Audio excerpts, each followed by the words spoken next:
একটি রাষ্ট্রের বেশ কয়েকটি উপাদান থাকে। তার মধ্যে হচ্ছে সার্বভৌমত্ব, সংঘবদ্ধ জনসমষ্টি এবং নির্দিষ্ট ভূখণ্ড।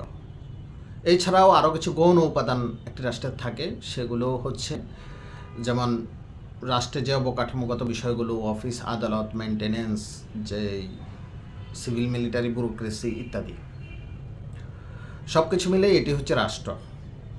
কেউ যদি একটি রাষ্ট্রকে ভাগ করতে চায়, একটি রাষ্ট্রের সার্বভৌমত্বকে নষ্ট করতে চায়, সেটি হচ্ছে রাষ্ট্রদ্রোহিতা। যেহেতু রাষ্ট্রের উপাদান বিঘ্ন ঘটানো মানেই হচ্ছে রাষ্ট্রদ্রোহিতা। কিন্তু আমরা দেখতে পাই এখন একটি চেয়ারের নাম হচ্ছে রাষ্ট্র। একটি চেয়ার যখন ওই চেয়ারে একজন বসবেন, ওনার নামই হয়ে যায় রাষ্ট্র। আপনি ওনাকে কটূক্তি করবেন, ওনার কোনো ভুল কর্মকাণ্ডের জন্য ওনাকে আপনি সমালোচনা করবেন, আপনাকে রাষ্ট্রদ্রোহের মামলা দেয়া হবে। এটি হচ্ছে রাষ্ট্র। ওই চেয়ারটার নাম তখন রাষ্ট্র হয়ে যায়। ওই চেয়ারটাকেই রাষ্ট্র বলে পরিগণিত হয়। আমাদের দেশের বিচার বিভাগ হচ্ছে আলাদা, স্বতন্ত্র একটি বিভাগ। সেই বিভাগে বিচারপতিরা বিচারটা হচ্ছে ন্যায় বিচার করার যে বিষয়টা, সেটি তারা আনেন বলে বলা হয়। কিন্তু একটি বিষয় দেখবেন, রাষ্ট্রের যিনি প্রধানমন্ত্রী হন, রাষ্ট্রপতি হন বা বিভিন্ন মন্ত্রী হন অথবা ক্ষমতাসীন কোনো জায়গায় থাকেন, তাদেরকে কটূক্তি করলে তারা কিন্তু আইনের পর্যায়ে যাওয়ার আগেই একটা লোককে অপদস্থ করে আগাম একটি মামলা দিয়ে, পুলিশ দিয়ে, আরও 2-4টা অভিযোগ ওখানে জড়িয়ে দিয়ে সেখানে তাকে চালান দেওয়া হয়।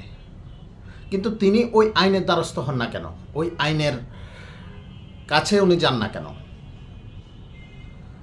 সেটি যেহেতু একটি রাষ্ট্রের আইন সবার জন্যই সমান, তাহলে তিনি সেখানে যাবেন না কেন? সেই আইনের দ্বারস্থ হয়ে তিনি তার বিচারটা কেন চান না?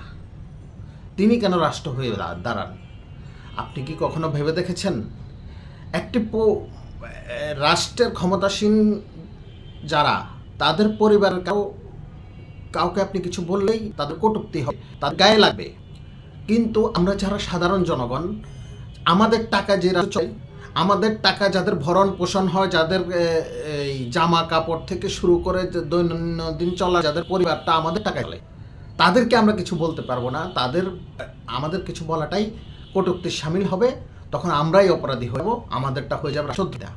যে রাষ্ট্র তাদেরই মালিকানা, আমরা এই রাষ্ট্রের কেউই নেই। অথচ এই রাষ্ট্র সবার, এই রাষ্ট্রটা হচ্ছে জনগণের টাকা, জনগণের খরচে এবং জনগণের শ্রম ঘামে এই রাষ্ট্র চলে। যখন কোনো ঋণ এই রাষ্ট্রের পক্ষ থেকে নেওয়া হয়, তখন প্রত্যেক জনগণের মাথা পিছু কিন্তু এই ঋণটি পড়ে। আবার যখন এখানে এই রাষ্ট্রের কোনো আয় হয়, জিডিপিতে কোনো কিছু যোগ হয়, তখন এই রাষ্ট্রের জনগণের ধারায় কিন্তু এই জিডিপির মানে ইয়েটা হয়, আয়তনটা বড় হয়, আকারটা বড় হয়। সুতরাং